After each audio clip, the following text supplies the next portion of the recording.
Assalamualaikum warahmatullahi wabarakatuh. Salam dan bahagia. Bertemu lagi dengan saya Azwadi, PGP Angkatan 6, berasal dari Kabupaten Bengkalis, Provinsi Riau. Pada kesempatan kali ini saya akan menyampaikan aksi nyata modul 1.4. Seperti yang kita ketahui bersama pada sebelumnya di koneksi antar materi, saya sudah melakukan perancangan kegiatan untuk aksi nyata. Permasalahan yang saya angkat di situ adalah yang pertama, masih ada siswa yang datang terlambat. Yang kedua, masih ada siswa yang tidak berpakaian seragam, dan juga masih ada siswa yang mengganggu teman yang lain. Baik Bapak Ibu guru hebat yang saya hormati, pada aksi nyata ini saya akan mengangkat permasalahan tersebut dalam 4 minggu terakhir di modul 1.4 ini. Langkah pertama, saya akan melakukan koordinasi dulu dengan kepala sekolah untuk memohon izin akan melaksanakan yaitu aksi nyata yang akan saya lakukan. Setelah mendapat izin dari kepala sekolah, saya bersama siswa di dalam kelas membuat kesepakatan bersama lagi untuk mengatasi permasalahan tersebut, di mana kesepakatan itu yang akhirnya menjadi keyakinan kelas yang harus dipatuhi, sehingga dengan adanya keyakinan kelas, semua permasalahan tidak terulangi lagi. Berikut ini adalah aksi nyata yang sudah saya lakukan. Bukti dengan dokumentasi video saat melakukan aksi nyata bersama siswa di dalam kelas, membuat yaitu yang namanya keyakinan kelas. Setelah keyakinan kelas saya buat, pada minggu berikutnya saya berbagi pada teman sejawat atau teman guru yang lainnya tentang apa yang sudah saya lakukan terhadap keyakinan kelas dalam mengatasi permasalahan tersebut. Untuk menonton apa saja aksi nyata yang sudah saya lakukan, berikut akan saya sajikan video-video aksi nyata yang sudah saya lakukan. Hanya ini yang dapat saya sampaikan. Semoga bermanfaat untuk kita semuanya. Wabillahi taufiq wal hidayah. Assalamualaikum warahmatullahi wabarakatuh. Salam dan bahagia.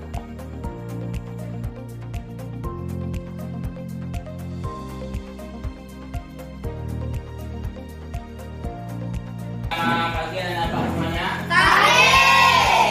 Semuanya dalam keadaan sehat dan sehat. Kita sering ucapkan alhamdulillah. Baik, pada kesempatan kali ini ya, sengaja Bapak mengumpulkan kita semua ya di luar jam pelajaran, sengaja untuk melakukan musyawarah, membuat keyakinan kelas, kesepakatan bersama. Karena apa? Karena di akhir-akhir ini Bapak melihat ya di kelas kita ini ya sudah jauh sekali, sepertinya ada permasalahan-permasalahan yang harus kita benahi. Pertama, masalah budaya positif ya, budaya positif di kelas kita. Bapak lihat sudah banyak yang kadang-kadang datang terlambat ke sekolah ya, berpakaian tidak rapi ya, berpakaian tidak sama atau melanggar peraturan sekolah ya, bahkan sering mengganggu teman-teman, melakukan kesalahan dan melanggar peraturan sekolah. Nah, jadi pada kesempatan ini kita akan membuat sebuah kesepakatan kelas ya, yang Bapak nanti kalian bisa bikin, ditulis di kertas ini ya. Nah, setelah kesepakatan itu kita tulis apa saja, Pak saya harus gini-gini, kita harus gini-gini. Intinya supaya kelas kita lebih baik, kedisiplinan dan budaya positif di kelas kita lebih sempurna ya. Jadi setelah kesepakatan itu kita tulis, nanti akan kita sepakati dia menjadi sebuah keyakinan kelas kita. Bagaimana, setuju? Setuju. Ya, jadi kalau setuju sekarang Bapak berikan kertasnya, silakan ditulis ya kesepakatan kelas kita. berkaitan dengan disiplin budaya positif. Saya tidak datang ke kebaya, pakaian yang rapi, ya. Nah, boleh ditulis biasa. Tulis berpakaian yang rapi seperti apa, ya. Datang sekolah jam berapa. Nanti itu yang akan kita sepakati menjadi keyakinan kelas. Nanti akan kita tempelkan. Yuk ditulis.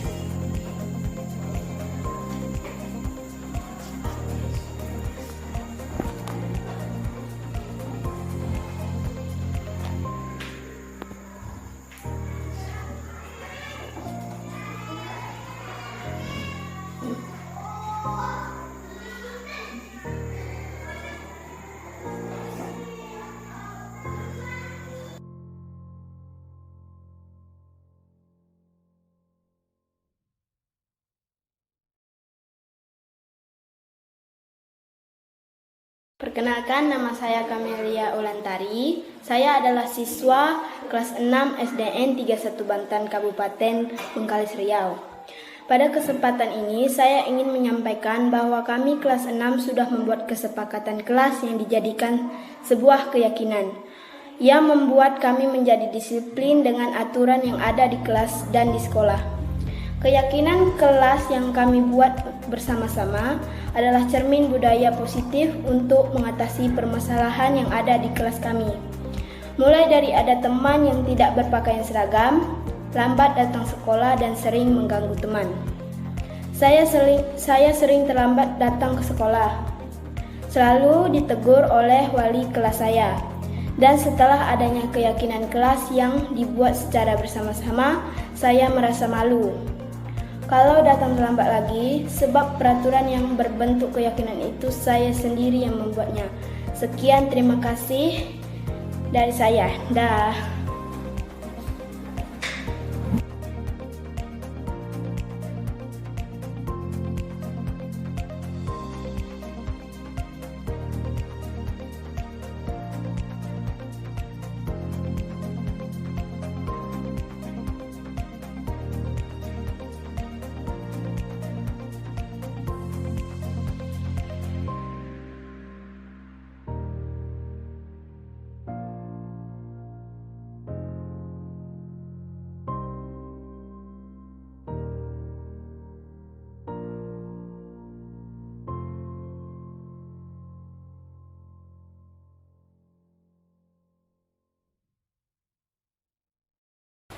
Bismillahirrahmanirrahim. Assalamualaikum warahmatullahi wabarakatuh. Salam dan bahagia. Apa kabar Bapak Ibu? Alhamdulillah. Pak Reman sehat Pak? Alhamdulillah. Alhamdulillahirabbil alamin wassalatu wassalamu ala asyrofil anbiya'i wal mursalin wa ala alihi wa sahbihi rasulillahi ajmain. Puji syukur kita ucapkan kehadirat Allah Subhanahu wa taala. Alhamdulillah pada hari ini walaupun suasananya hujan, tapi kita masih diberikan oleh Allah Subhanahu wa taala suatu nikmat yang salah satunya adalah nikmat sehat, sehingga kita masih bisa melaksanakan aktivitas kita di SDN 31 ini. Kemudian selawat dan salam kita hadiahkan ke Nabi besar kita Muhammad sallallahu alaihi wasallam dengan ucapan Allahumma shalli ala sayyidina Muhammad wa ala ali sayyidina Muhammad. Semoga kita menjadi hambanya yang selalu mengikuti langkah-langkah sunnahnya. Amin ya rabbal alamin. Yang terhormat Bapak Kepala Sekolah yang alhamdulillah ada bersama kita, yang terhormat Bapak Ibu Majelis Guru SDN 31 Bantan, Kecamatan Bantan, Kabupaten Bengkalis, Provinsi Riau. Baik Bapak Ibu yang saya hormati, terlebih dahulu saya mengucapkan ribuan terima kasih kepada kita semuanya. Alhamdulillah pada hari ini kita bisa melaksanakan sebuah kegiatan ya Pak ya. Sebuah kegiatan ini yang disebut dengan aksi nyata dari sebuah kegiatan program guru penggerak, yaitu aksi nyata tentang budaya positif. Nah, tentang budaya positif, ya, saya Azwadi, mungkin Bapak Ibu sudah mengetahui, kita sekarang sedang melaksanakan sebuah program guru penggerak angkatan 6. Mungkin ini adalah wajah-wajah teman kita yang dari satu kecamatan Bantan, Pak. Mungkin kita tak asing lagi. Mungkin kalau yang perempuan itu ada Bu Irna, mungkin kita sama-sama sedikit banyak kenal. Kalau mungkin Pak Dios ada kenal sama Pak Sopar, ya itu perwakilan dari Guru Penjas. Ada juga Pak Rudi dari SMA Terlancar, ada Pak Lukadir dari SMP Buyung, dan ada juga Pak Sapuan Arti dari SDN 27 Banten. Nah, pada hari ini adalah batas kami untuk melaksanakan kegiatan aksi nyata. Nah, adapun tujuan kegiatan kita ini adalah yang pertama sekali, yang paling utama adalah berbagi, Pak. Ya, jadi kita di sini adalah yang paling utama adalah berbagi. Yang pertama adalah berbagi tentang pemahaman. Nanti yang kedua kita berbagi tentang pengalaman. Kalau yang pemahaman, nanti kita akan berbagi tentang apa itu pemahaman tentang budaya positif. Nanti akan ada namanya disiplin positif, ada motivasi perilaku manusia, ada kebutuhan dasar manusia, kemudian ada nanti posisi kontrol. Apa itu posisi kontrol? Posisi kita sebagai guru, di mana posisi kita sekarang? Nanti dia ada 5 atau 6. Kemudian antara akhir nanti kita akan sedikit berbagi tentang segitiga restitusi. Apa itu segitiga restitusi? Nanti akan kita bahas. Kemudian yang terakhir kita akan berbagi tentang pengalaman budaya positif yang alhamdulillah sudah saya terapkan selama di kelas, selama mengikuti kegiatan CGP ini. Iya, sebelum kita lanjut Bapak Ibu, kita adakan dulu kesepakatan. Kesepakatan ini artinya yang kita rembuk dalam forum ini nanti kita sepakati. Saya sudah tulis yang pertama, saling menghormati dan menghargai. Artinya kita dalam forum ini kita sama-sama saling menghargai dan saling menghormati. Karena apa yang saya dapat akan saya bagikan sama kita. Yang kedua, mengikuti kegiatan dari awal hingga akhir. Ini yang sangat kita harapkan. Bagaimana Bapak Ibu bisa sepakat yang nomor 2 ini? Ya, kita minimal 1 jam. Memang ketentuannya Pak, minimal 60 menit. Kemudian tidak keluar masuk ruangan tanpa ada alasan tertentu. Yang terakhir, diperbolehkan makan minum asal tidak mengganggu peserta lain. Mungkin disepakati juga Bapak yang merokok mungkin dipersilakan ya Pak, tapi menyesuaikan. Nanti sambil merokok sambil sepul sama orang kan asal bisa menjaga. Jadi apa Ibu, sepakatan ini bisa kita sepakati? Iya, alhamdulillah. Kalau sudah bisa kita sepakati, kita lanjutkan. Sekarang saatnya ayo kita berbagi. Bapak Ibu, tadi yang pertama ada kita berbagi tentang budaya positif. Iya, burungnya mundur. Tadi ya, burung yang bisa mundur tadi. Bukan maju ya, tapi bisa mundur terbangnya. Oke, kira-kira budaya positif ini kira-kira kita mempunyai ada 2 kata, ada budaya, ada positif. Kira-kira kita ambil kata-kata positif dulu lah. Kira-kira kalau positif itu kira-kira apa Bapak Ibu? Berkaitan tentang apa? Hal-hal baik atau buruk? Iya, mungkin bisa kita sepakati bahwa yang namanya positif itu biasanya berkaitan dengan hal-hal baik. Tapi bukan penyakit Bapak Ibu ya. Kalau penyakit itu positif itu, kalau corona, kalau positif banyak ya. Itu udah berbahaya itu positif. Atau kehamilan positif, itu bahagia juga kan. Tapi kalau penyakit positif berbahaya. Nah, positif di sini bukan penyakit. Kemudian budaya. Kira apa tuh budaya? Budaya itu mungkin lebih cenderung kebiasaan sebenarnya ya. kebiasaan, perilaku, tingkah laku kita.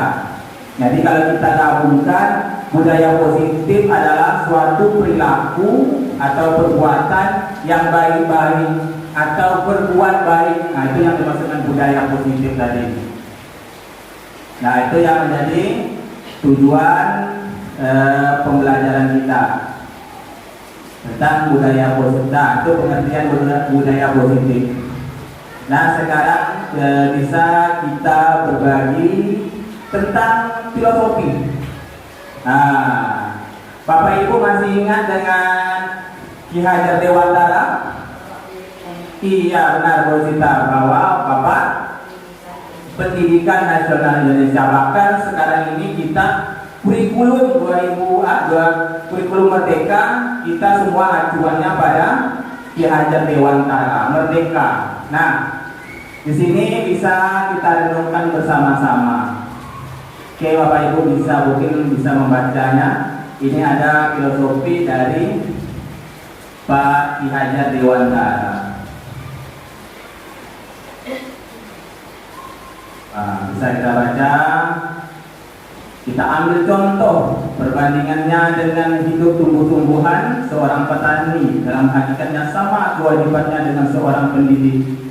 Yang menanam padi misalnya hanya dapat menuntun tumbuhnya padi. Dia dapat memperbaiki kondisi tanah, memelihara tanah padi, memberi pupuk dan air, membasmi ulat-ulat atau jamur yang mengganggu hidup tanaman padi dan lain sebagainya. Ini kutipan atau lampiran yang diambil. Ini adalah filosofi dari Pak Ki Hajar Dewantara. Nah, apa ilustrasi yang bisa kita ambil? Ini dia. Ilustrasi yang bisa kita ambil adalah pertama petani. Kira-kira petani itu siapa, Pak? Iya, nah, jadi petani itu diibaratkan sekarang guru atau pendidik. Jadi kita ini diumpamakan seorang petani. Bercocok tanam, menanam tumbuh-tumbuhan atau padi. Padi itu siapa kira-kira? Dia siswa atau murid kita. Kemudian kita mencangkul di kebun. Kebun ini mungkin diibaratkan sekolah, lembaga. Dan ada lagi, kita memupuk, membasmi ulat, memberikan ilmu. Mungkin inilah yang disebut dengan perilaku tadi atau budaya positif. Kalau perilaku kita baik, kita kasih pupuk, insya Allah tanaman tadi akan tumbuh subur.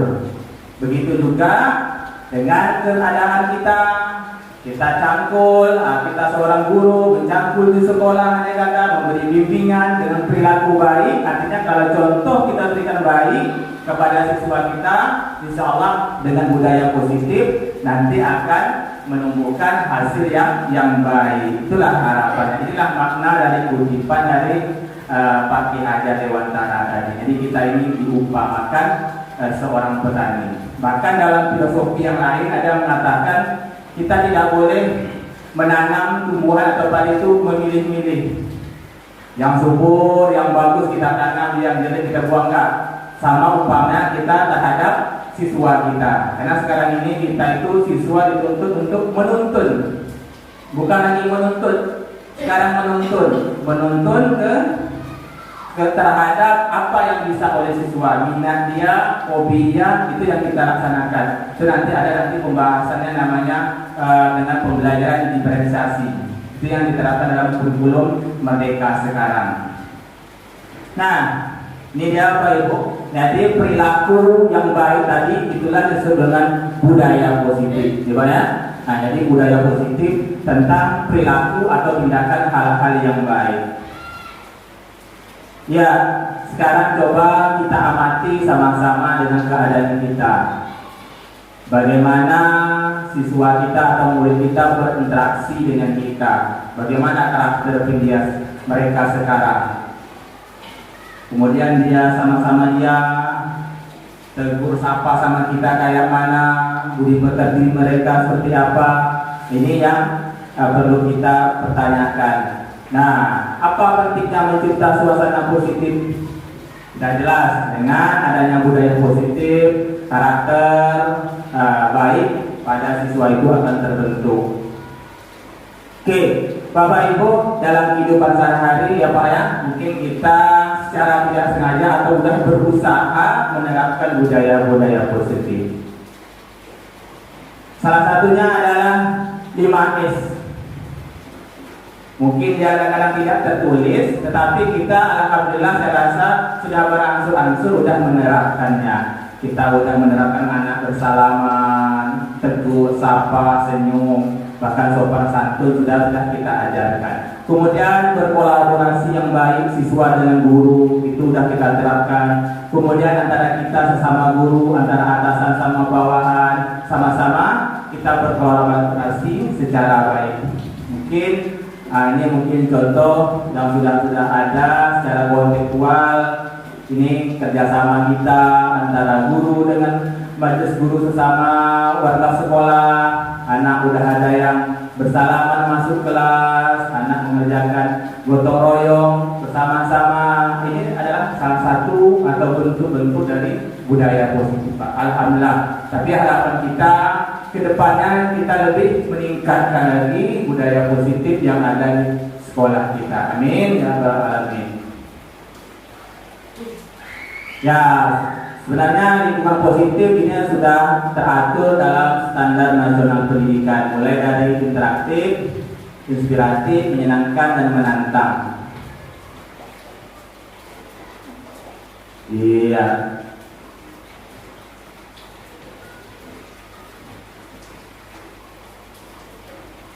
Dan saja yang ini. Nah, tadi kita udah membahas tentang budaya positif, Pak ya.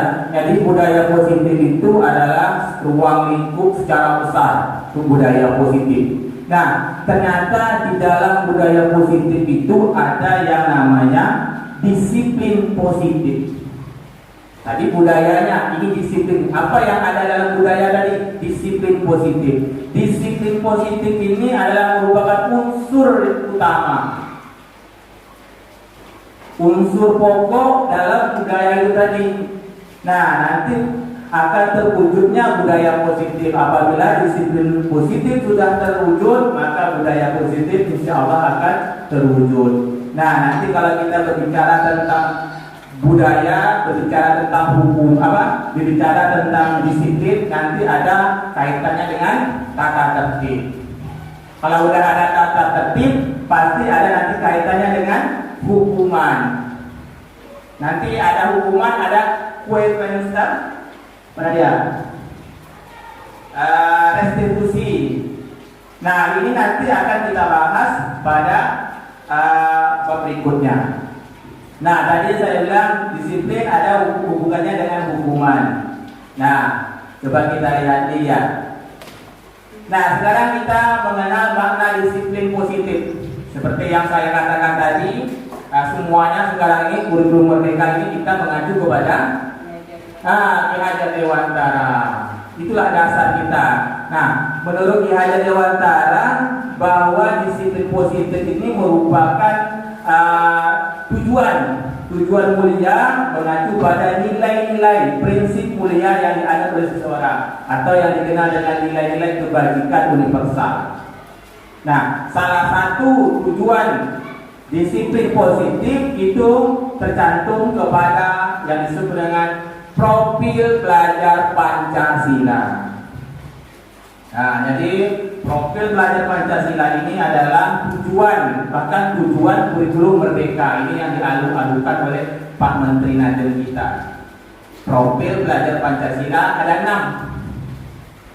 6. Ya Ibu, mulai dari yang pertama, beriman bertakwa kepada Tuhan Yang Maha Esa dan berakhlak mulia, berkebinekaan global.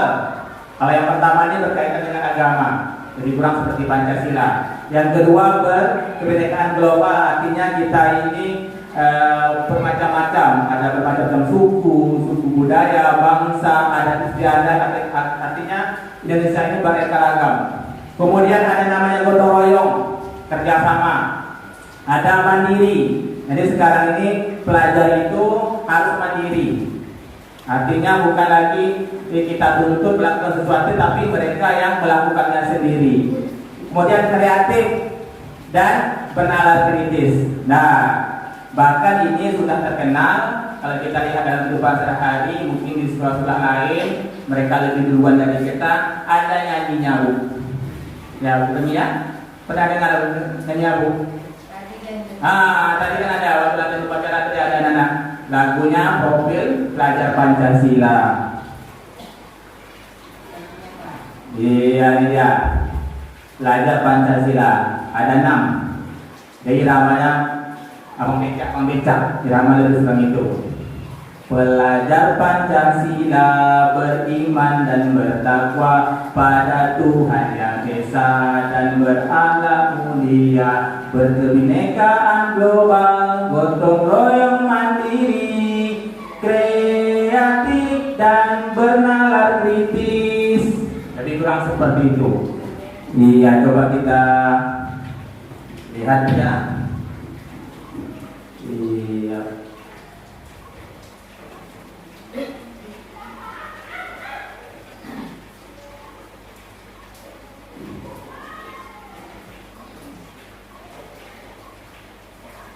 Lewat.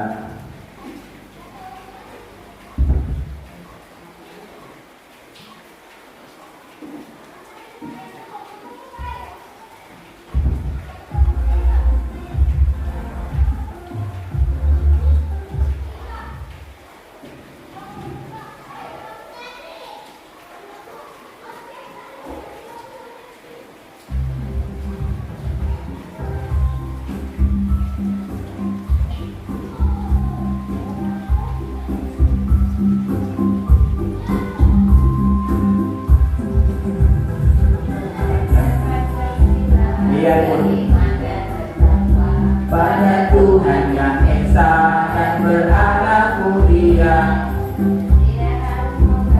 gotong royong mandiri, kreatif dan bernalar kritis. Lagunya emang lagu.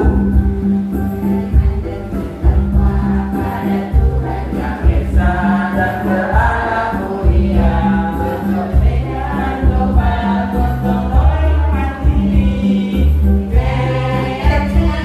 dan bernalar kritis. Lagunya memang lagu. Mas, kebinekaan global itu yang agak susah menyebutnya. Iya, bermanfaat. Beriman dan bertakwa pada Tuhan yang Esa dan berakhlak mulia, berkebinekaan global, gotong royong mandiri, kreatif dan bernalar kritis. Dan bertakwa pada Tuhan yang Esa dan berakhlak mulia, berkebinekaan global, gotong royong mandiri, kreatif dan bernalar kritis. Dan bernalar kritis.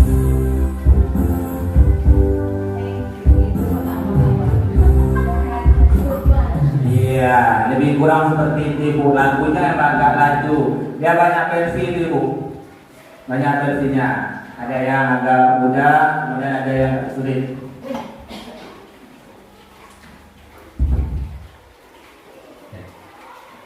Ya, sekarang kita tinggalkan yang motivasi apa tentang profil belajar Pancasila. Jadi intinya tadi kita ada budaya positif. Di dalam budaya positif itu ada yang namanya disiplin positif. Kalau udah berbicara tentang disiplin, pasti ada kaitannya dengan motivasi ingin melakukan sesuatu. Udah tuh ada kaitannya dengan hukuman.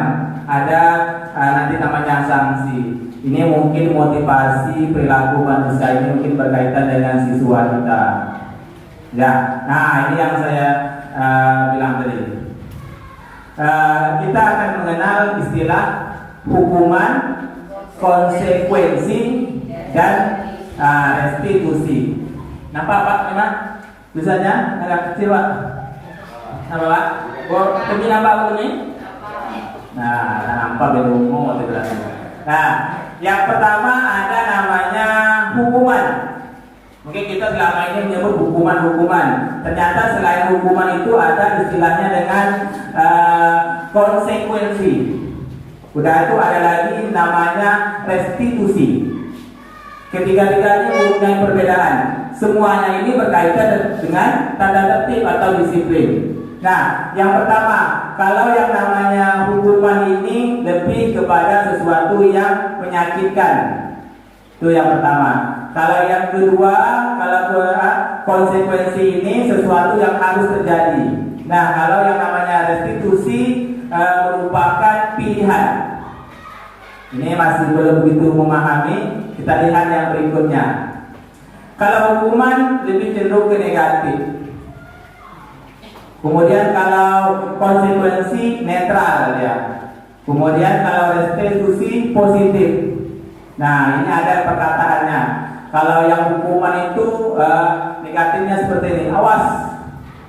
Kalau dilakukan lagi ya, nanti awas kamu. Nah, dari bahasa aja lah seperti itu. Itu contoh hukuman, kata-kata hukuman keras. Kalau konsekuensi yang netral, lakukan apa yang saya katakan. Nah, seolah-olah anak itu memilih lakukan apa yang saya lakukan, katakan. Kalau restitusi yang positif, apakah hal ini yang sesungguhnya yang ingin kamu lakukan? Berarti kan bertanya sama mereka. Ini contoh restitusi. Nanti ada lagi contoh lain yang lebih jelas lagi. Kalau hukuman konsep dirinya buruk, kalau diri baik, kalau restitusi itu konsep dirinya kuat. Boleh kita lihat contohnya lagi ya. Kalau hukuman bersifat tidak terencana, itu yang lebih jelasnya. Secara tiba-tiba, tidak terencana, langsung dihukum anak itu. Seperti apa hukumannya nanti? Kemudian kalau konsekuensi dan restitusi itu sudah ada terencana, sudah kita rencanakan dan sudah disepakati, sudah dibahas dan disetujui oleh murid dan guru. Ingat, disetujui oleh murid dan guru. Mungkin selama ini belum pernah kita bikin, Pak. Nah, jadi selama ini kan kita kan peraturan dari sekolah, rancangan kepala sekolah. Nah, jadi sekarang itu tuntutan Merdeka Belajar harus ada namanya restitusi. Artinya peraturan yang disetujui oleh anak, bahkan dibikin bersama anak. Nih contohnya. Yo, ayo jawab hukuman atau konsekuensi. Yang pertama, mencatat 100 kali di dalam buku. Kalimatnya, saya tidak akan terlambat lagi. Saya tidak akan terlambat lagi 100 kali, Pak. Di zaman-zaman kita ada Pak ya, zaman dulu. Saya tidak akan terlambat lagi. Catat dalam buku. Kesalahannya terlambat sekolah. Terlambat datang ke sekolah. Kira-kira itu hukuman atau konsekuensi? Cara Pak Dil? Hukuman. Boleh, nanti kita bahas. Kita kunci dulu kata Pak Dil itu hukuman. Kemudian yang kedua, lari mengelilingi lapangan basket 2 kali. Karena apa? Karena terlambat datang di sekolah. Macam mana hukum ini? Hukuman. Iya, kita kunci. Jawabannya hukuman atau hukuman. Yang ketiga, membersihkan coretan yang dibuat di meja tulis. Nah, mungkin kita lihat coretan anak kita banyak kan. Kita suruh mereka membersihkannya. Itu termasuk Konsekuensi. ya, Bu? Iya, boleh kita kunci konsekuensi. Murid diminta untuk push up 15 kali karena tidak menggunakan masker di sekolah. Hukuman. Bukan Pak ya? Oke. Nah, ini bisa kita lihat sama-sama. Mungkin Bapak Ibu bisa simpan jawabannya nanti akan kita bahas. Nah, ini masih banyak lagi contohnya ini. Membersihkan tempat air di meja tulis karena tersenggol pada saat belajar. Kita sendiri yang nyenggol, disuruh membersihkan oleh guru. Apakah hukuman atau konsekuensi? Ingat, kalau hukuman tadi secara tiba-tiba, itu tadi kunci tadi. Tapi kalau konsekuensi udah ada kesepakatan antara siswa sama guru yang udah dibuat. Oke. Nah, sekarang kita bahas dari semua yang pertanyaan tadi. Nah, mencatat 100 kali ini adalah termasuk hukuman. Kenapa? Secara lebih mudahnya kita membedakan karena tidak nyambung dengan kesalahannya, Pak. Nah, dia kan terlambat datang ke sekolah, apa kaitannya mencatat sehingga habis buku anak sampai 100 kali? Ya Pak Ida, berarti itu termasuk hukuman. Nah, kata Pak Dio tadi. Kemudian lari menuju lapangan basket 2 kali, terlambat hadir di sekolah juga. Benar, hukuman ya. Karena secara tiba-tiba anak nggak tahu kan, tak ada dibikin peraturan siapa yang terlambat datang sekolah akan dihukum keliling lapangan, tidak ada. Kan cuma kita sendiri secara tiba-tiba, itu termasuk hukuman. Kemudian yang restitusi contohnya konsekuensi membersihkan coretan yang dibuatnya di meja tulis. Itu kan kesalahan yang sendiri di kelas. Itu makanya nanti di kelas kita akan ada namanya apa? Yang namanya keyakinan kelas atau disebut dengan kesepakatan kelas. Jadi kalau sekarang tuntutan Merdeka Belajar harus ada. Mungkin salah satu contohnya ada dari saya bikin kelas 6 contohnya keyakinan kelas yang di kartun itu. Nah, jadi ini bisa kita bahas sama-sama. Bisa kita bahas. Jadi kalau berkaitan dengan yang udah disepakati akhirnya konsekuensi. Nah, jadi Bapak Ibu, ini yang harus kita perhatikan dalam di lingkungan sekolah kita tentang budaya positif tadi yang berkaitan dengan hukuman atau konsekuensi. Nah, sekarang masuk ke sebuah pendekatan positif disiplin yang disebut dengan restitusi. Nah, mungkin Bapak Ibu mungkin baru dengar, Bu Erna pernah dengar restitusi? Belum? Bukan restitusi ya Bu. Tapi restitusi memang sisi. Kemarin saya ada tugas di LMS guru gerak kan bikin vlog, bikin YouTube gitu kan, ngomong memang tersebut itu sampai orang rumah periksa, ini apa yang ucapnya salah sebut kan, ini ulang lagi, memang salah nyebutnya, salah tersebut, ya, tersebut yang negatifnya, positif. Nah, restitusi ini adalah proses menciptakan kondisi bagi murid untuk memperbaiki kesalahan mereka. Tadi kan ada hukuman, ada konsekuensi, ada restitusi. Nah, kalau restitusi ini mereka itu memperbaiki diri mereka kembali pada kelompok mereka dengan karakter yang lebih kuat. Artinya mereka ini kan berkaitan dengan kesalahan nih. Kan budaya positif itu bilang tadi ada hukuman. Nah, sekarang mereka melakukan kesalahan. Restitusi juga adalah proses kolaboratif yang mengajarkan murid untuk mencari solusi masalah, membantu murid berpikir tentang orang seperti apa yang mereka inginkan. Ini dia ciri-ciri restitusi. Ini dia yang dikatakan restitusi itu seperti ini. Restitusi bukan untuk menembus kesalahan, namun untuk belajar dari kesalahan. Artinya anak itu bukan kita hukum dengan kesalahan, tetapi bagaimana mereka bisa berpikir, mereka menyesal melakukan kesalahan itu disebut restitusi. Restitusi memperbaiki hubungan. Kita kasih anak itu sejenis sanksi, anak itu tidak dendam sama kita. Kalau kita enggak, kita sekarang aja kita guru SD kita aja masih ingat bagaimana kapal guru SD paling jahat. Kenapa? Hukuman yang mereka berikan itu membekas pada jangka waktu yang lama. Ya, tak dapat kali berlaku, kan? Bekas merah sampai sekarang masih ingat guru itu jahat. Itu nama hukuman. Dan kalau namanya restitusi tidak seperti itu. Bahkan memperbaiki hubungan supaya anak itu bisa berubah. Kemudian restitusi adalah tawaran, bukan paksaan. Restitusi menuntun. Nah, ini dia kata-kata menuntun sesuai dengan kurikulum baru kita Merdeka Belajar. Kita guru itu menuntun, Pak. Jadi bukan lagi menuntut. Kalau dulu kita menuntut agar siswa itu tuntas belajar, sehingga anak itu timbul paksaan dari belajar, harus tuntas, dituntut. Jadi sekarang sesuai dengan filosofi Ki Hajar Dewantara, kita menuntun, mengikut rentak mereka. Makanya sekarang kita ngajar itu udah namanya diferensiasi, itu namanya RPP-nya udah beda. Kita belajar itu mengikut kemauan anak. Hari ini kita masuk kelas, belajar tentang magnet. Awal-awalnya kita udah kasih pertanyaan, siapa anak ibu yang mau belajar dengan cara nonton YouTube? Angkat tangan. Siapa yang mau dengan Bapak yang nerangkan? Atau siapa yang mau menemukan sendiri? Mereka tuh berkelompok, Pak, berkelompok sesama mereka. Ada yang suka visual, kelompok sama-sama visual. Nanti yang suka sama-sama audio. Mereka yang suka jalan-jalan tadi, berkelompok sama-sama mereka. Walaupun jumlah mereka tidak sama banyak, terbukalah mana yang ada di luar. Jadi seperti itu. Itulah yang disebut dengan kurikulum merdeka tadi. Kita mengajar sesuai dengan minat anak tadi. Ya, menuntut riba. Makanya sekarang ada istilah menuntut. Kemudian restitusi mencari kebutuhan dasar yang mendasari tindakan. Restitusi fokus pada solusi. Nanti akan ada contohnya Pak. Nanti Saat berbagi akan ada contohnya. Nah, kalau yang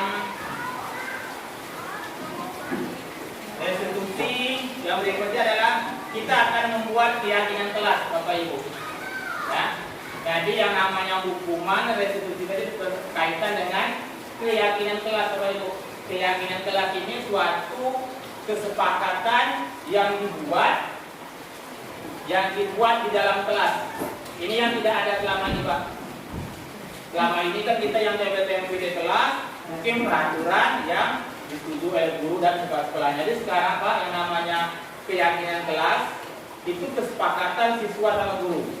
Jadi awal pembelajaran kita berembuk sama siswa bahwa tentang apa saja yang akan peraturan-peraturan apa saja yang harus ada di kelas.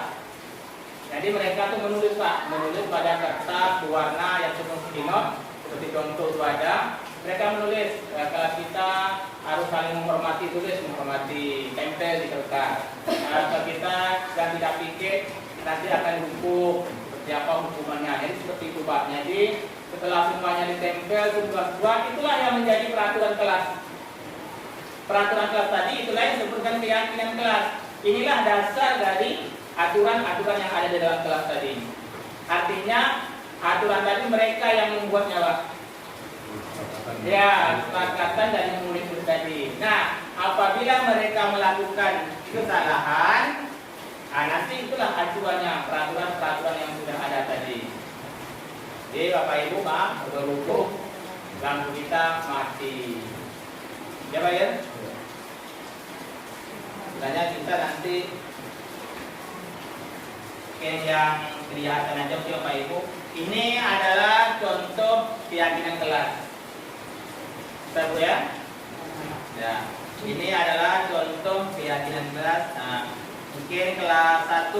Contohnya setiap anggota kelas perlu belajar. Kemudian setiap anggota kelas perlu senang. Artinya seperti itu. Selanjutnya setiap anggota kelas perlu melakukan tugas atau membuat tugas. Ini peraturan-peraturan yang sudah disepakati.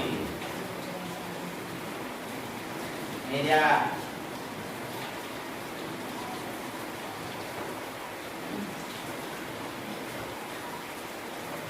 Nah, sekarang yang kita masuk yang berikutnya Bapak Ibu adalah posisi kontrol. Boleh Pak ya? Kita stop dulu ya videonya. Stop jalan. Ini kayaknya harus pakai slide Pak. Ada payah. Jadi Bapak Ibu kita teruskan. Nah, jadi kan kita udah membahas tentang disiplin, positif, kemudian ada kaitan dengan hukuman, kemudian ada dengan restitusi. Nah, sekarang kita masuk kepada posisi kontrol. Jadi Bapak Ibu, posisi kontrol itu adalah posisi di mana keadaan kita sekarang Pak. Jadi posisi kontrol itu ada nanti sebagai penghukum. Jadi posisi guru kita nih sebagai penghukum. Jadi bisa kita lihat kita ini posisi kita di mana. Kalau posisi kontrol penghukum ini lebih kepada hukuman fisik keras, verbal. Dari kata-katanya saja bisa ditebak. Ini Bapak ini sifatnya posisi kontrolnya penghukum. Contoh, patuhi aturan saya atau awas, kamu selalu saja salah. Selalu, pasti selalu yang kamu terakhir selesai tugas. Nah, saya kira ada seperti itu. Ada ya, sama pasti ada kaitannya. Jadi selama ini kita posisi kalau ada seperti itu ucapan kita, berarti posisi kontrol kita sebagai hukum. Nah, posisi kontrol yang kedua merasa bersalah. Rasa bersalah ini dari kata-katanya aja sedikit lembut, sehingga dengan ucapan kita tadi, anak tadi merasa bersalah, oh saya melakukan ini. Ini contohnya, ibu sangat kecewa sekali dengan kamu. Berapa kali bapak harus memberitahu kamu? Gimana coba kalau ada orang tua kamu tahu kamu membuat begini? Artinya kata-kata yang membuat anak juga membuat mereka bersalah. Nah, apakah kamu tak merasa bagaimana perasaan orang tua kamu kalau kamu melakukan seperti ini? Nah, ini kalau ada posisi seperti itu berarti posisi kontrol kita adalah sebagai merasa bersalah, membuat bersalah. Kemudian teman, namanya posisi teman, artinya kita akrab sama anak. Mungkin bahasanya sedikit bahasa yang banyak bercanda. Jadi posisi guru, ayo bantulah demi bapak ya. Ayo ingat tidak bantu bapak yang selama ini. Ya sudahlah, kali ini tidak apa-apa, nanti bantu bapak teruskan. Jadi seperti itu. Nanti ada contoh kata yang lain. Kalau memantau apa yang telah kamu lakukan, sanksi atau urgensi. Nah, ini Pak yang terakhir, Bapak Ibu. Posisi kontrol yang diimpikan adalah itu sebagai manajer. Posisi sebagai manajer ini, kita ini membimbing anak itu supaya mereka bisa bertanggung jawab. Contoh kata-katanya, apakah kamu meyakininya? Jika kamu meyakininya, apakah kamu bersedia memperbaikinya? Jika apa dan apa rencana kamu untuk memperbaiki hal ini? Artinya kita tidak menanya kesalahan mereka, tetapi apakah kamu yakin apa yang harus kamu lakukan selanjutnya? Tapi anak itu bisa berpikir sendiri. Manajer. Nah, ini contoh. Contoh posisi kontrol Adi yang datang terlambat. Nah, bagaimana cara kita posisi kontrol kita mengatasi? Pertama, ayo Pak Ibu kita pikirkan. Kalau penghukum terlambat lagi, pasti kamu terlambat lagi. Kamu aja, kapan bisa datang tepat waktu? Itu contoh-contoh penghukum. Tanyakan kepada diri Anda. Kemudian, kalau dia sebagai merasa bersalah, Adi, kamu ini bagaimana ya? Kamu sudah berjanji dengan ibu tidak akan terlambat lagi. Kamu kenapa ya senang sekali mengecewakan ibu? Itu merasa bersalah. Yang ketiga, teman, Adi, ayolah, bagaimana kamu di sini? Kemarin kamu sudah janji kepada bapak bukan? Kenapa terlambat lagi hari ini? Itu teman, tapi raut wajah ada ketawa-ketawa. Itu apa? Kemudian sebagai pemantau, Adi, tahukah kamu jam berapa kita mulai? Jawabannya tahu Pak. Nah, kemudian manajer. Nih kalau manajer, kata guru, Adi, apakah kamu mengetahui jam berapa sekolah mulai? Nah, itu posisi manajer. Kata Adi, tahu Pak, jam 7, ya kan? Jadi kata gurunya lagi, ya. Jadi kamu terlambat. Kira-kira bagaimana kamu akan memperbaiki masalah ini? Kita tanyakan lagi sama siswa. Bagaimana kira-kira untuk mengatasi masalah ini? Jadi kalau kita udah punya keyakinan jelas, anak akan menjawab, saya bisa menanyakan teman saya Pak untuk mengejar tugas yang tertinggal. Kata guru, baik, itu bisa dilakukan. Apakah besok akan ada masalah untuk kamu agar bisa hadir tepat waktu ke sekolah? Jawab Adi, tidak Pak, saya bisa hadir tepat waktu. Yang terakhir, kata guru, baik, saya hargai usahamu untuk memperbaiki diri. Itu contoh manajer. Ya, Bapak Ibu, yang terakhir namanya segitiga restitusi. Tadi kita kan sudah membahas ada namanya budaya positif. Nah, di dalam budaya positif itu ada namanya disiplin positif yang menjadi unsur utama. Kalau sudah berkaitan dengan disiplin, pasti ada kaitannya dengan tata tertib, hukuman. Kemudian ada itu yang ini namanya posisi kontrol, dan terakhir segitiga restitusi. Apa segitiga restitusi itu? Proses menciptakan kondisi bagi murid untuk memperbaiki kesalahan mereka. Artinya cara kita mengatasi anak yang bermasalah. Itu namanya restitusi. Caranya Pak ada 3. Jadi kalau ada anak yang melakukan kesalahan, melanggar keyakinan kelas yang sudah kita bikin, kita atasi dengan 3 cara. Yang pertama ini ya, menstabilkan identitas. Menstabilkan identitas itu dengan pertanyaan juga Pak. Nanti ada contoh-contoh pertanyaan menstabilkan identitas. Yang kedua, validasi tindakan yang salah. Ini dalam bentuk ucapan juga Pak. Yang ketiga, menanyakan keyakinan. Ini juga dalam bentuk pertanyaan. Jadi gambarannya seperti ini. Misalnya dalam kelas saya mengajar, saya nampak kita dalam kelas sudah ada sebuah peraturan bahwa harus berpakaian seragam. Ternyata hari itu kita ngajar kelihatan satu orang anak tidak berpakaian seragam. Kita lakukan fungsi kontrol. Bagaimana pilihan nih? Kamu hari ini tidak berpakaian seragam. Kamu udah janji sama bapak kemarin kamu hari ini harus berpakaian seragam. Baik Pak, kan? Sudah. Nanti sejak belajar kita panggil anak tadi Pak. Kita panggil dalam satu ruangan, kita ajukan beberapa pertanyaan. Beberapa pertanyaan itulah yang termasuk dalam segitiga ini tadi. Oke, bisa kita lihat contoh pertanyaannya. Nah ini dia. Anak datang, tampil kita ajukan pertanyaan yang termasuk menstabilkan identitas. Ini pertanyaan-pertanyaannya. Berbuat salah itu tidak apa-apa. Misalnya anak datang, Febri, mengapa kamu kesalahan? Ini Pak. Oke, berbuat salah itu tidak apa-apa nak. Bapak sendiri aja pernah melakukan hal yang sama, ya. Bapak sendiri, saya juga pernah melakukan kesalahan seperti itu. Tambah lagi kata-kata pertanyaan, artinya menstabilkan identitas ini pertanyaan-pertanyaan yang ada di dalam ini. Itu yang kita tanya bersama anak. Tapi kita atur bagaimana pertanyaan-pertanyaannya.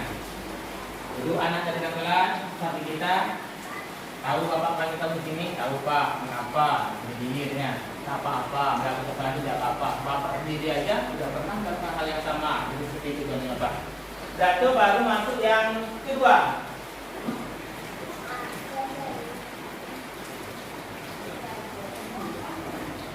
Validasi tindakan yang salah.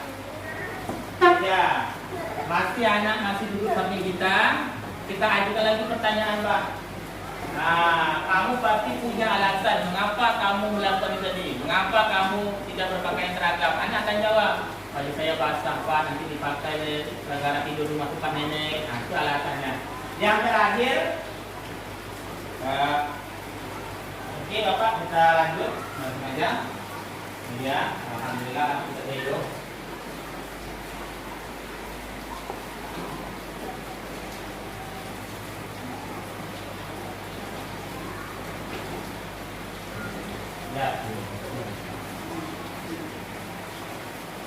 Ini yang pertama, menstabilkan identitas. Menstabilkan identitas ini anak yang sudah kita panggil, kita berikan beberapa pertanyaan. Nah, silakan dulu nak. Ya. Tahu tak mengapa bapak panggil di sini? Tahu Pak, saya tadi kan di kelas tidak berpakaian seragam, melanggar keyakinan kelas. Kita ajukan pertanyaan ini Pak. Oh, berarti kamu dah bikin salah ya? Iya Pak, tak apa-apa. Berbuat salah itu tidak apa-apa. Kita manusia tidak ada yang sempurna, gitu. Itu ada kata-katanya masuk. Saya juga kemarin bapak dulu pernah melakukan hal yang sama seperti itu. Tapi kita bisa menyelesaikan masalah ini. Jadi tak semua pertanyaan, tapi yang penting ada kata-kata ini. Ini yang termasuk dengan menstabilkan identitas Pak. Ini termasuk segitiga restitusi. Mengapa segitiga? Karena bentuknya segitiga. Makanya disebut segitiga restitusi. Ini tahap yang pertama. Yang kedua, memvalidasi tindakan yang salah. Sama Pak, kita ajukan pertanyaan lagi. Anak yang bersalah tadi, kita tanyakan, kamu pasti punya alasan mengapa kamu tidak berpakaian seragam tadi. Kan ada perwakilan nomor 2 kan? Kamu patut bangga pada diri kamu sendiri karena kamu telah melindungi sesuatu yang penting buat mungkin ada kasus yang lain seperti itu. Setelah itu Pak, kita masuk yang ketiga, menanyakan keyakinan. Nah, apa yang kita percayai sebagai kelas atau keluarga, apa nilai-nilai umum yang kita telah sepakati di kelas. Anak akan jawab, nah pakaian seragam tadi Pak. Artinya Pak, berkaitan dengan keyakinan kelas. Makanya saya bilang tadi, mulai hari ini kita harapkan nanti semua kelas kita harus punya keyakinan kelas. Itulah yang jadi acuan kita nanti. Kalau ada yang melanggar peraturan yang mereka bikin, kita buat restitusi seperti ini. Itu tuntutan mereka belajar sekarang seperti itu. Iya Pak. Nah, itu yang ada contohnya bikin. Itu peraturan yang mereka bikin. Nanti kalau mereka melanggar peraturan mereka sendiri, kita buat tindakan segitiga restitusi ini dengan mengajukan pertanyaan-pertanyaan ini. Artinya kita tidak mengumpul lagi. Itulah bahasa itu tadi. Tidak boleh mengumpul lagi, tapi kita menuntun mereka. Kamu jadi orang yang seperti apa nanti? Nah, seperti itu. Saya mau jadi orang yang berhasil, ya. Tapi kita menanyakan ke depannya seperti apa. Sehingga nanti. Nah, sekarang tiba saatnya berbagi. Saya ingin berbagi contoh restitusi yang sudah saya lakukan. Oke Bapak Ibu, sebelum berbagi, jadi inilah sedikit tentang yang namanya budaya positif Pak ya. Jadi budaya positif itu suatu tindakan atau perbuatan yang baik-baik yang kita lakukan terhadap sekolah sehingga nanti hasilnya baik juga. Nah, apa saja? Ini dia contoh.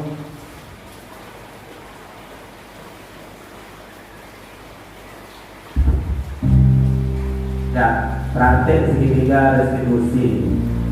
Saya ingin berbagi.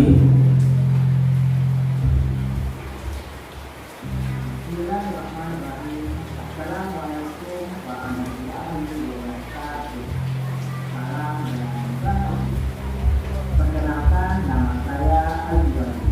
Saya adalah DPP Angkatan 6, berasal dari Kabupaten Bengkali, Provinsi Riau. Baik, pada kesempatan kali ini saya akan menyampaikan demonstrasi konseptual menuju satisfaksi rumah. Baik, Bapak Ibu pejabat yang berbahagia, Ini masih latar belakangnya.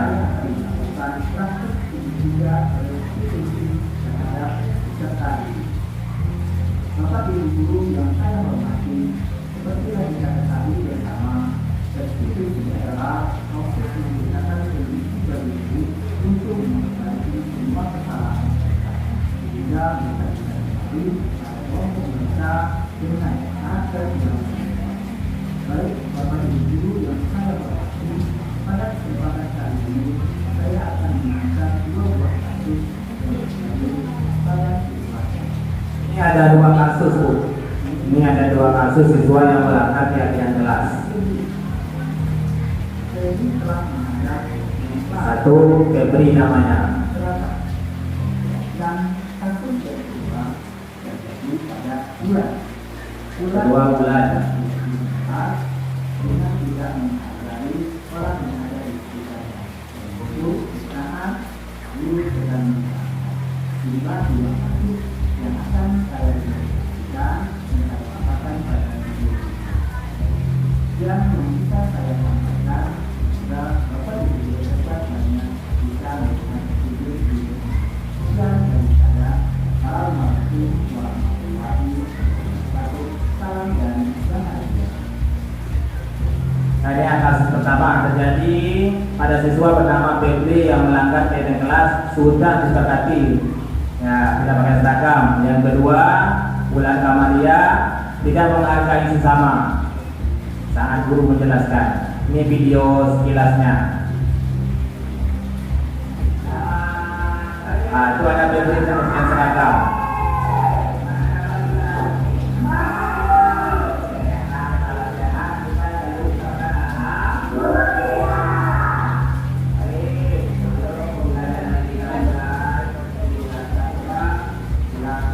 Ini pendekatan sebagai teman, posisi sebagai teman. Nah, itu.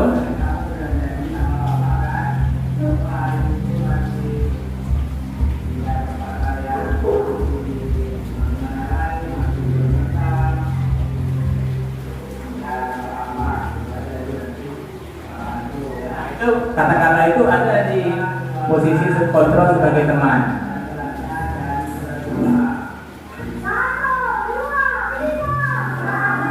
Jadi mengatasi restitusinya tidak langsung ke situ, nanti setelah istirahat baru dipanggil anak tersebut. Tidak, boleh di kelas, boleh di kantor, kemarin di kantor ya Pak. Ini siswa yang tidak berpakaian seragam. Itu nampakkan Febri.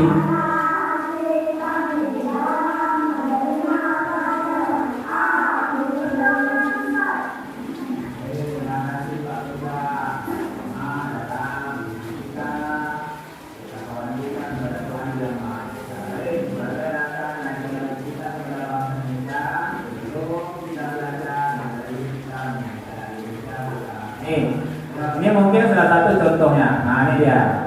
Langkah-langkah institusi panggil. Nanti kata-kata yang saya ucapkan ini ada pada langkah-langkah tadi.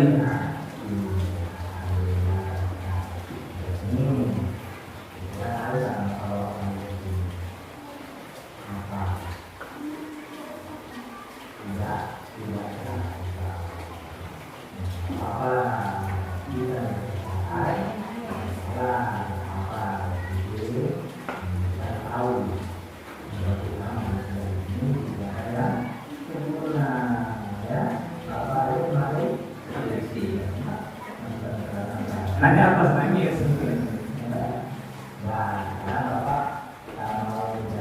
Itu apa yang saya sebut itu semuanya ada di langkah-langkahnya Pak. Tidak apa-apa.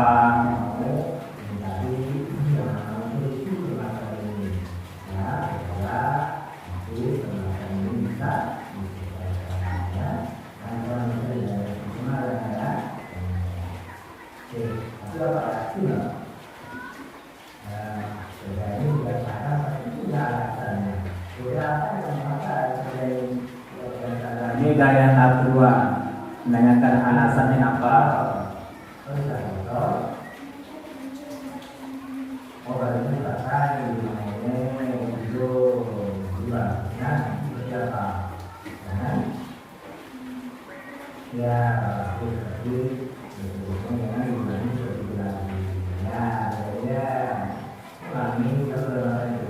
Nampak sananya baper, dari perasaan.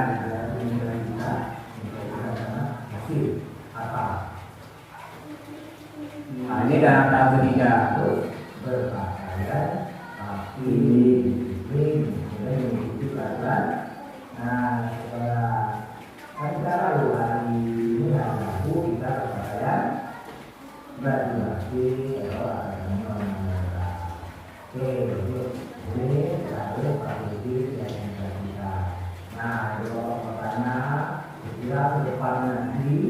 Mau jadi apa?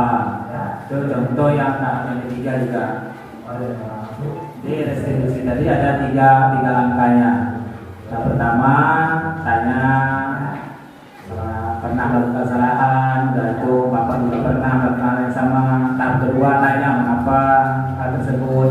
Nanti yang ketiga baru tanya ke depannya seperti apa. Ya seperti itu aja. Ini kasus yang pertama. Nah ini anaknya. Itu di belakang ada keyakinan kelas. Itu hasil yang mereka bikin sendiri.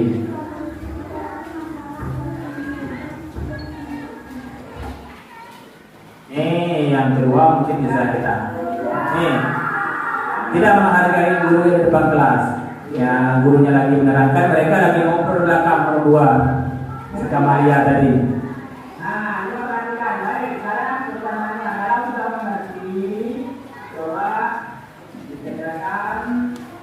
Tadi nampak mereka dalam kelas, langsung kita lanjutkan restitusinya. Nah, ini langsung restitusi.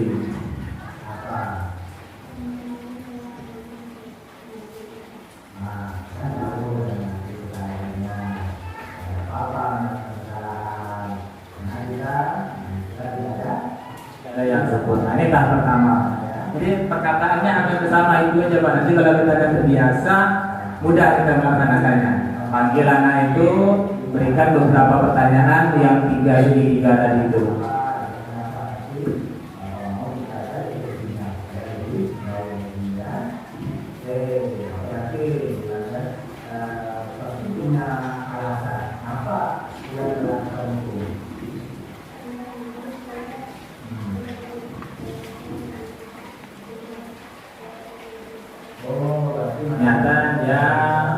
Bekerja tadi menanyakan tentang tugas, lalu perkataan yang kedua. Oke, Bapak Ibu, lebih kurang seperti itu. Ini anaknya.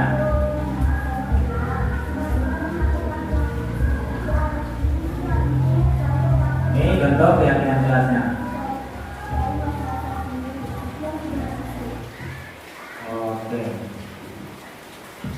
Oke Bapak Ibu, itulah salah satu contoh budaya positif yang sudah kita terapkan di kelas, yang intinya untuk kita sama-sama berbagi dan sama-sama kita terapkan. Jadi dapat kita simpulkan bahwa tujuan pembelajaran kita tadi adalah berbagi tentang pemahaman budaya positif, yang di dalamnya ada tentang peraturan positif, disiplin positif, posisi kontrol, kemudian tadi ada restitusi, kemudian yang terakhir berbagi pengalaman yang sudah kita buat, mulai dari membuat keyakinan kelas, melakukan restitusi. Nah mungkin pada tahap berikutnya nanti kita akan ada berbagi namanya membuat pembelajaran diferensiasi, ya, yaitu proses pembelajaran sesuai dengan minat murid. Itu mungkin pada aksi nyata yang berikutnya. Oke Bapak Ibu, sebelum kita mengakhiri, kira-kira saya mau tanggapan dulu lah. Kira-kira bagaimana nih? Mungkin salah satu perwakilan lah, Bapak Ibu, kira-kira merefleksi lah kegiatan kita hari ini, apa yang sudah bisa Bapak Ibu dapat dari aksi nyata atau kegiatan kita hari ini. Mungkin ada Bapak Ibu, seorang perwakilan. Pak, saya bisa ya, tahu boleh tidak? Ya boleh ya, tahu boleh Pak. Oke.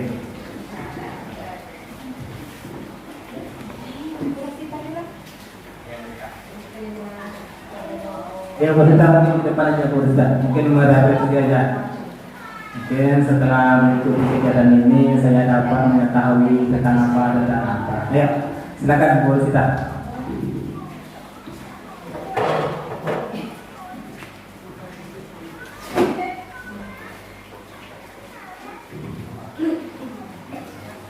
Assalamualaikum warahmatullahi wabarakatuh. Maksud Pak apa tadi Pak? Itu maksud Bapak tadi? Supaya kita berefleksi tentang kegiatan hari ini. Mungkin perasaan saya mungkin menyenangkan, mungkin saya mengetahui yang selama ini saya tidak ketahui. Mungkin yang hikmah dari kegiatan kita apa? Oh iya. Saya mewakili dari teman-teman SD 31 Bantan.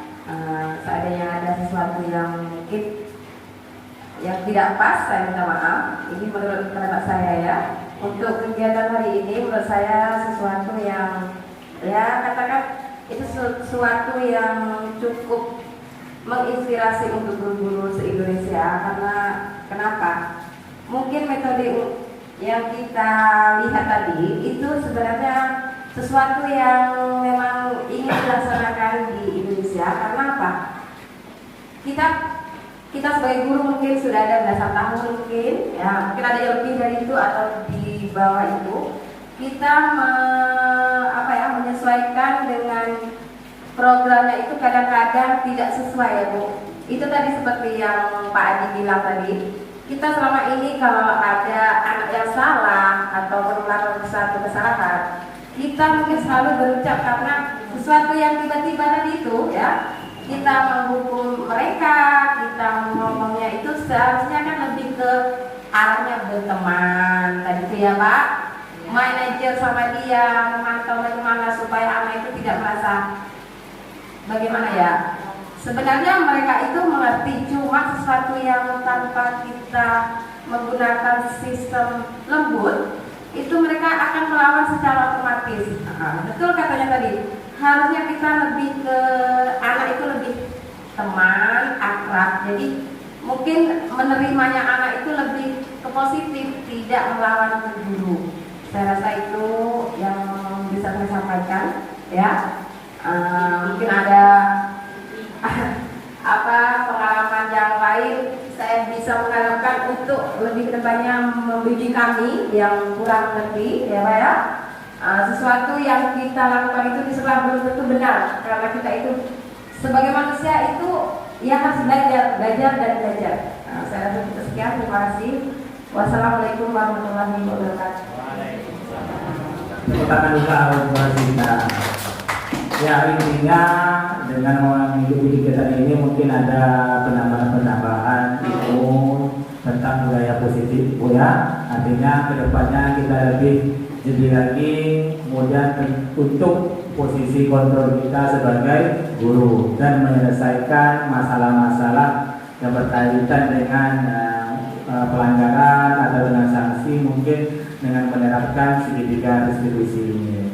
Ya Bapak Ibu, mungkin hanya ini yang dapat saya sampaikan pada kesempatan yang berbahagia ini dalam aksi nyata untuk saling berbagi pemahaman dan juga pengalaman. Semoga kita semua menjadi kedepannya menjadi lebih baik demi mencerdaskan anak bangsa kita sesuai dengan kurikulum Merdeka Belajar. Kita akan berusaha menuntun siswa dan siswa kita dengan pembelajaran sesuai minat dan karakter mereka. Amin ya rabbal alamin.